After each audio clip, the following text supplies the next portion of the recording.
Hello नमस्कार दोस्तों, मैं हेमंत साहब आप सभी का स्वागत करता हूं अपनी यूट्यूब चैनल पर।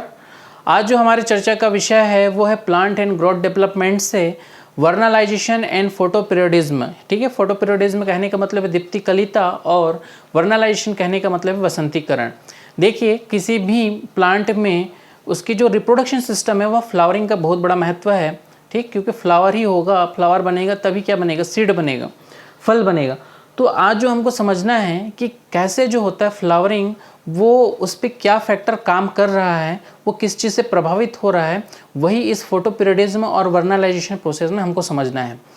तो देखते हैं क्या होता है। तो देखिए, फ्लावरिंग के लिए दो चीज़ें ज़रूरी है। एक तो है फोटोपीरियोडिज्म। फोटोपीरियोडिज्म कहने का मतलब है ड्यूरेशन ऑफ लाइट। ठीक है, फोटोपीरियोडिज्म कहने का मतलब है ड्यूरेशन ऑफ लाइट। और वर्नलाइजेशन कहने का मतलब है यहाँ पर हम लोग क्या करते हैं, इसको ट्रीटमेंट देंगे, लो टेम्परेचर ट्रीटमेंट देके हम लोग फ्लावरिंग करने की कोशिश करते हैं। हम लोग समझेंगे इसको आगे। तो पहले देखते हैं हम लोग फोटोपीरियोडिज्म को, ये क्या बोलता है। फोटोपीरियोडिज्म या दीप्तिकालिता कहता है कि duration of light required for flowering. किसी भी पौधे में, प्लांट में फूल को विकसित होने के लिए, फ्लावरिंग होने के लिए, उसके पुष्पन के लिए क्या ज़रूरी है, आपको लाइट का ड्यूरेशन, अवधि जो है, प्रकाश की अवधि महत्वपूर्ण फैक्टर है। ठीक है, पुष्पन के लिए प्रकाश की अवधि एक महत्वपूर्ण फैक्टर है। तो फोटोपीरियोडिज्म में प्लांट को तीन भागों में बांटा गया है। एक तो है लॉन्ग डे प्लांट, एक है शॉर्ट डे प्लांट और एक है आपका डे न्यूट्रल प्लांट। अभी क्या बोलते हैं और क्या समझाते हैं वो हम समझते हैं। देखिए, लॉन्ग डे प्लांट में हमने यहाँ क्या किया कि एक डायग्राम आपको दिख रहा है। तो यहाँ देखिए, ये जो आपको खाली वाला पोर्शन दिख रहा है, ये जो है आपका डे ड्यूरेशन को बता रहा है, और ये जो बता रहा है आपका किसको बता रहा है, डार्क ड्यूरेशन या नाइट ड्यूरेशन को बता रहा है। ठीक, अब देखिए, कोई भी प्लांट में हम लोग क्या बोल रहे हैं, लॉन्ग डे प्लांट की बात कर रहे हैं। तो लॉन्ग डे प्लांट कहने का मतलब ये है कि ये ऐसे प्लांट होंगे जिनके लिए डे ड्यूरेशन जो होगा ज़्यादा चाहिए होगा। ठीक, लॉन्ग डे प्लांट कहने का मतलब क्या है कि उनको डे ड्यूरेशन ज़्यादा चाहिए फ्लावरिंग के लिए, वो ऐसे प्लांट होंगे। तो अब पहले वाले सैंपल में देखिए कि मैंने यहाँ एक क्रिटिकल लाइन खींचा हुआ है। मान लीजिए कि कोई प्लांट है एक्स है, मान लीजिए कोई प्लांट एक्स है, और उसके लिए क्रिटिकल टाइम जो होगा कितना है, 6 आवर है। यानी कि उसको कम से कम 6 आवर का डे लाइट चाहिए, तभी वो पुष्पन हो सकता है, उसमें फ्लावरिंग हो सकता है। ठीक, कोई पौधा है, मान लीजिए उसका जो क्रिटिकल टाइम है, क्रिटिकल ड्यूरेशन है उसको डे लाइट का, वो कितना है, 6 घंटे का। मतलब उसको कम से कम 6 घंटे का डे ड्यूरेशन चाहिए, तभी वो फ्लावरिंग देगा। तो ये क्रिटिकल लाइन वही बता रहा है। ठीक, अब क्या हुआ, इस वाले पोर्शन में आप देखेंगे तो यहाँ क्या हो रहा है, डे ड्यूरेशन क्रिटिकल ड्यूरेशन से ज़्यादा है। ठीक है, ये क्रिटिकल ड्यूरेशन से ज़्यादा है डे टाइम। तो ऐसे प्लांट जिसमें उसको लाइट जो होगा उसके क्रिटिकल ड्यूरेशन से ज़्यादा मिल रहा है, वहाँ क्या होगा, फ्लावरिंग होगा। ठीक, वहाँ पुष्पन होगा। ठीक है, दूसरे कंडीशन में क्या दिखा रहा है, दूसरे कंडीशन में देखिए यहाँ जो है जो डे टाइम है, ठीक, यहाँ जो डे टाइम है वो क्या है, क्रिटिकल टाइम से कम है। डे टाइम जो है क्रिटिकल टाइम से कम है, क्रिटिकल उसको ड्यूरेशन जो चाहिए उससे कम है। तो ऐसे प्लांट में क्या होगा, आपका फ्लावरिंग नहीं होगा।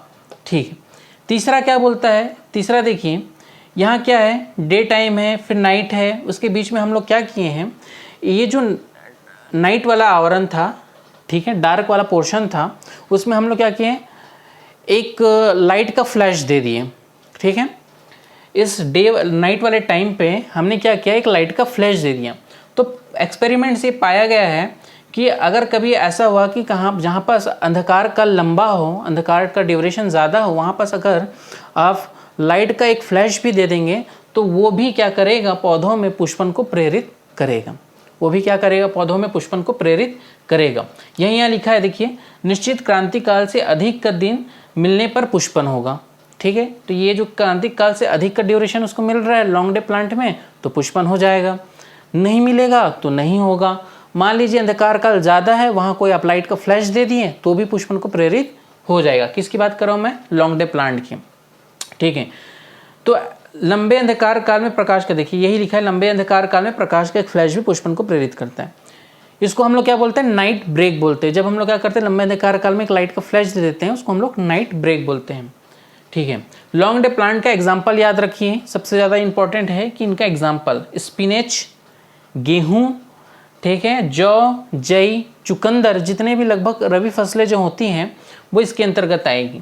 ठीक, स्पिनेच, गेहूँ, जौ, जई, चुकंदर, जितने भी आपके रबी फसलें हैं लगभग वो इसके अंतर्गत आएगी, किसके? लॉन्ग डे प्लांट के।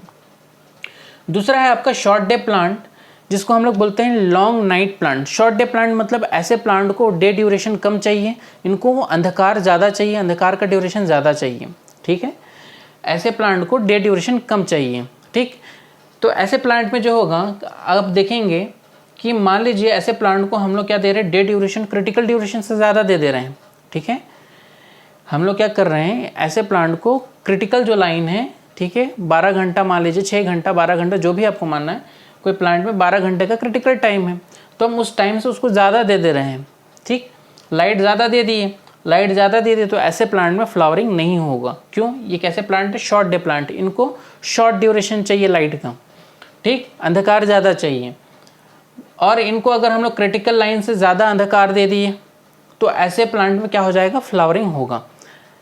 हम लोग क्या कर रहे हैं, अंधकार ज़्यादा दे रहे हैं, क्रिटिकल लाइन से ज़्यादा अंधकार दे दिए तो फ्लावरिंग होगा। देखिए, और ऐसे प्लांट में अगर मान लीजिए कि आपने अंधकार काल में लाइट का फ्लैश दे दिया तो यहाँ पर पुष्पन नहीं होगा, पुष्पन को प्रेरित नहीं करेगा। ऐसे प्लांट में, शॉर्ट डे प्लांट में, अगर आपने अंधकार काल में लाइट मार दिया, इनको अंधकार ही ज़रूरत थी और आपने वहाँ पर लाइट डाल के खलबली मचा दी, तो यहाँ क्या होगा? आपका पुष्पन नहीं होगा, फ्लावरिंग नहीं होगा। इसलिए हम लोग क्या बोलते हैं कि डे ड्यूरेशन में क्रिटिकल पीरियड से क्या चाहिए? कम चाहिए। इसमें पुष्पन के लिए अनइंटरप्टेड अंधकार की आवश्यकता होती है। यही मैं बात बताया कि अगर आपने लाइट अंधकार काल में हल्का सा भी लाइट का फ्लैश दे दिया तो वहाँ फिर वो पुष्पन नहीं हो पाएगा। इसलिए हम लोग को क्या चाहिए? अनइंटरप्टेड अंधकार की आवश्यकता होती है। इसका एग्जाम्पल देखिए क्या है, टोबैको, सोयाबीन, राइस, जैंथियम, ठीक है, और सामान्य खरीफ फसल इसके अंतर्गत आता है। टोबैको, सोयाबीन, राइस, जैंथियम, सामान्य खरीफ फसल जो होता है शॉर्ट डे प्लांट के अंतर्गत आता है। एक होता है तीसरा आपका day neutral plant. Day neutral plant क्या होगा? डे न्यूट्रल प्लांट वो प्लांट होते हैं जिनको किसी से कोई फ़र्क नहीं पड़ता है। ठीक है, इनको समय वमय का कोई फ़र्क नहीं पड़ता है। तो ये जो होता है, ना लाइट का फ़र्क है, ना लाइट चाहिए, ना इनको डार्क से मतलब है, कोई मतलब नहीं है। तो ऐसे प्लांट को हम बोलते हैं डे न्यूट्रल प्लांट। ठीक, तो इसके अंतर्गत क्या आता है? मक्का, टमाटर, सूर्यमुखी, कपास, खीरा आदि। मक्का, टमाटर, सूर्यमुखी, कपास, खीरा आदि। तो आप एग्जाम्पल याद रखेंगे सबका, सबसे बढ़िया। अब देखिए एक टर्म्स और आता है इसके अंतर्गत, वो होता है आपका फ्लोरिजेन हार्मोन। ठीक, ये फ्लोरिजेन हार्मोन जो होता है ये फ्लावरिंग को प्रेरित करने वाला हार्मोन है। वैज्ञानिकों ने पाया कि प्लांट में ये सब कारण तो है ही, साथ में एक रीज़न ये होता है कि एक फ्लोरिजिन नाम का हार्मोन जो होता है पत्तियों में पाया जाता है, और ये जो होता है पुष्पन को प्रेरित करता है। तो ये याद रखेंगे फ्लोरिजिन हार्मोन। तो देखिए इन्होंने एक एक्सपेरिमेंट करके देखा, एक जैंथियम का पौधा लिया, जो कि कैसा पौधा है? शॉर्ट डे प्लांट है, जैंथियम का पौधा। और उसमें क्या किया, इसकी मान लीजिए इस शॉर्ट डे प्लांट को वो सारे रिक्वायर्ड कंडीशन दिए जो एक शॉर्ट डे प्लांट के लिए ज़रूरी है, मतलब इसको पर्याप्त अंधकार काल दिया, ठीक है, ताकि इसमें पुष्पन को प्रेरित किया जा सके। तो इसकी जो एक पत्तियां थी, एक पत्ती को उठाया और एक दूसरा जैंथियम का प्लांट लिया जिस पे उसने ऐसा कोई भी कंडीशन प्रोवाइड नहीं किया है जिससे उसमें पुष्पन को प्रेरित किया जा सके। ठीक है, सेकंड प्लांट में ऐसा कोई भी कंडीशन नहीं दिया जिससे वो पुष्पन को प्रेरित किया जा सके। अब क्या किया, इसकी एक जो पत्ती है उसको क्या किया, यहाँ ड्राफ्ट कर दिया। ठीक, एक जो पत्ती है उसको यहाँ ग्राफ्ट कर दिया, ग्राफ्टिंग कर दिया इसका यहाँ पास। ग्राफ्टिंग करने के बाद पाया कि इस पौधे में भी क्या हो रही है, अब फ्लावरिंग की घटना हो रही है। ठीक है, जबकि इसको कोई भी रिक्वायर्ड कंडीशन नहीं प्रोवाइड कराया गया, तो फिर भी इसमें फ्लावरिंग हो रही है इस पत्ते को क्या करने के कारण, ग्राफ्टिंग करने के कारण। तो ये क्यों पॉसिबल हो सका, इस फ्लोरिजेन हार्मोन के कारण। ठीक, ये क्यों पॉसिबल हो सका, इस फ्लोरिजेन हार्मोन के कारण। ये फ्लोरिजेन हार्मोन ही है जो इस प्रकाश के लिए संवेदी होता है और ये क्या करेगा, पौधों में पुष्पन को प्रेरित करेगा। ठीक है, तो ये था, यहाँ तक की थी बात हमारे फ्लोरिजेन की। ठीक है, लेकिन अभी तक जो वैज्ञानिक है, साइंटिस्ट है, इस फ्लोरिजेन हार्मोन को प्लांट से एक्सट्रैक्ट करने में सफल नहीं हुए। ये हाइपोथेटिकल सब्सटेंस है जो कि एग्जिस्ट तो करता है लेकिन अभी तक उसको एक्सट्रैक्ट नहीं किया गया है, उसको निकालने में सफलता नहीं पाई गई है। तो माना जाता है कि फ्लोरिजन हार्मोन के कारण भी क्या होता है, पुष्पन को प्रेरित होता है। ठीक है, तो पौधे के लिए क्या जरूरी है, एक तो प्रकाश जरूरी है, और दूसरा जो होता है वनरलाइजेशन, कहने का मतलब है कि टेम्परेचर, ये सेकेंडरी फैक्टर होता है जो क्या बोलते हैं फ्लावरिंग के लिए ज़रूरी होता है। तो अब हम लोग किसको देखते हैं, वर्नलाइजेशन को देखते हैं। चलिए अब हम लोग को समझना है वर्नलाइजेशन का प्रोसेस, यानी कि किसकी बात कर रहे हैं हम लोग, बसंतीकरण की बात कर रहे हैं कि ये क्या होता है। देखिए पहला फैक्टर जो हमने पढ़ा उसमें क्या जरूरी था, आपका फोटो पीरियड यानी कि प्रकाश की अवधि पर डिपेंड करता था, और दूसरा फैक्टर जो था फ्लावरिंग के लिए ज़रूरी था कुछ पौधों में, वो क्या है, टेम्परेचर। ठीक है, लो टेम्परेचर रिक्वायरमेंट की ज़रूरत थी। तो ये जो वर्नलाइजेशन प्रोसेस है इसको सबसे पहले किसने दिया, लाइसेंको ने दिया था। ये वर्नलाइजेशन का प्रोसेस लाइसेंको द्वारा दिया गया। ठीक, तो ये वर्नलाइजेशन के प्रोसेस में क्या हो रहा है, हमको लो टेम्परेचर की रिक्वायरमेंट होती है, किसके लिए, फ्लावरिंग के लिए, required low temperature for flowering. देखते हैं इसमें क्या हो रहा है। देखिए इसमें एक एक्सपेरिमेंट किया गया क्लिपार्ड के द्वारा। उन्होंने वीट की, गेहूं की 2 वैरायटी ली। एक वैरायटी थी आपकी विंटर वैरायटी और एक वैरायटी थी आपकी स्प्रिंग वैरायटी, यानी कि कहने का मतलब एक ठंड की वैरायटी थी और एक बसंत की वैरायटी थी। तो देखा गया कि जब हम लोग विंटर वाली सीड को बोते हैं, कब, विंटर में हम क्या कर रहे हैं, सोइंग कर रहे हैं उस विंटर वाली सीड को, तो क्या होगा, आपका स्प्रिंग निकल जाएगा, स्प्रिंग के बाद समर आएगा, समर में फ्लावरिंग होगा, फ्लावरिंग होने के बाद क्या होगा, फिर उसमें सीड बनेगा और उसके फिर हम लोग कल्टीवेट कर लेंगे। तो क्या हो रहा है, विंटर से समर तक का इसका प्रोसेस है। स्प्रिंग वाले को देखें तो स्प्रिंग वाली वैरायटी को जब हम लोग स्प्रिंग में, बसंत में बोते हैं, तब भी क्या होता है, उसमें फ्लावरिंग समर में आता है और फिर उसको हम at the end of summer हम लोग कल्टीवेट कर लेते हैं। तो दोनों ही केस में जो फ्लावरिंग हो रही है वो समर में हो रहा है और at the end of summer हम लोग उसको काट रहे हैं। तो अब एक्सपेरिमेंट करके ये सोचा गया कि मान लीजिए अगर हम लोग विंटर वाली वैरायटी को स्प्रिंग में बो दें, मान लीजिए विंटर वाली वैरायटी को स्प्रिंग में बो दें तो क्या होगा। तो ये देखा गया कि जब हम लोग विंटर वाली वैरायटी को स्प्रिंग में बोते हैं, बसंत में बोते हैं, तो क्या होगा, समर निकल जाएगा, फ्लावरिंग नहीं होगा। समर के बाद फिर क्या होगा, आपका फिर विंटर आएगा, तब तक क्या होगा, आपका जो पेड़ जो प्लांट होगा वो क्या हो जाएगा, मर जाएगा। मरने के बाद वापस क्या होगा, विंटर में जर्मिनेट होगा। ठीक है, वापस क्या होगा, वहाँ जर्मिनेट होगा। जर्मिनेट होने के बाद फिर क्या होगा, स्प्रिंग का मौसम निकलेगा, फिर क्या आएगा, समर आएगा, तब कहीं जाके फिर उसमें क्या लगेगा, फ्लावरिंग होगी, और फ्लावरिंग होने के बाद सीड बनेगा और फिर कल्टीवेट करेंगे। तो मैं क्या कहा, अगर हम लोग उसको किस में बो रहे हैं, स्प्रिंग में बो रहे हैं, स्प्रिंग निकल गया, स्प्रिंग के बाद क्या हुआ, समर आया, समर में भी फ्लावरिंग नहीं हुई, समर के बाद फिर विंटर आया, तब तक क्या होगा, ये जो समर में आया पेड़, मैच्योरिटी तो आई, उसमें वेजिटेटिव ग्रोथ तो हुआ, लेकिन उसमें फ्लावरिंग नहीं हुई। अब प्लांट फिर से मर जाएगा, मरने के बाद उसकी जड़ से फिर क्या होगा, विंटर में फिर क्या होगा, वो प्लांट डेवलप होना चालू होगा।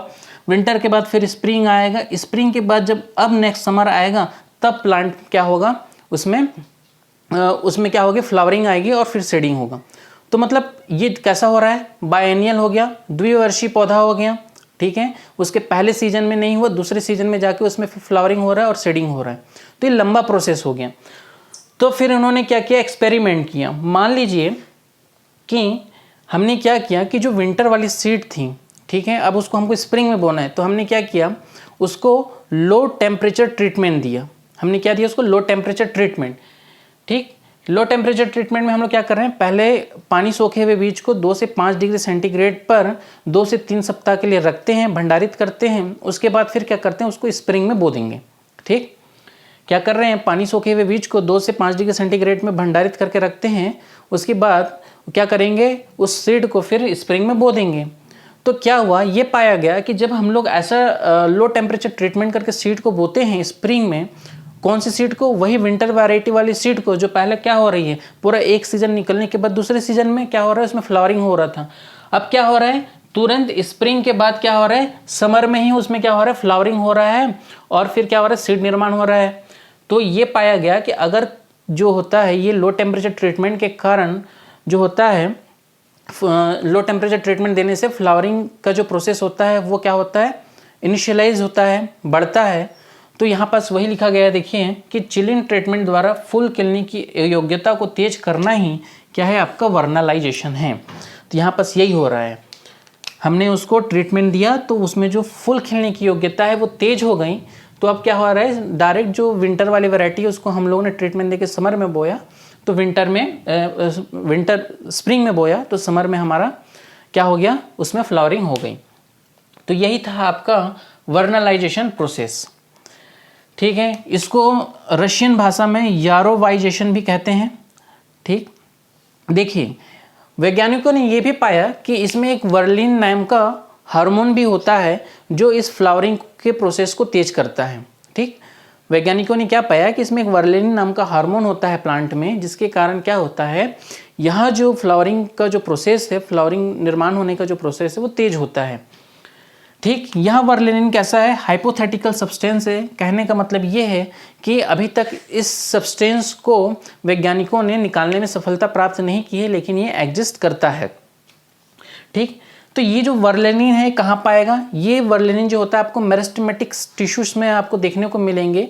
ये मेरिस्टेमेटिक टिश्यू कहाँ होंगे, जैसे कि एपिकल मेरिस्टेमेट में मिलेगा, लिव बड में आपको देखने का मिलेगा। ठीक है, एपिकल मेरिस्टेमेट कहने का मतलब क्या होता है, कहाँ मिलेगा आपको, रूट और शूट का डेवलपमेंट जहाँ होता है, सेल डिवीजन जहाँ होता है। मेरिस्टेमेटिक टिश्यू में क्या होता है, सेल डिवीजन होता है और फिर क्या होगा, डेवलपमेंट होगा।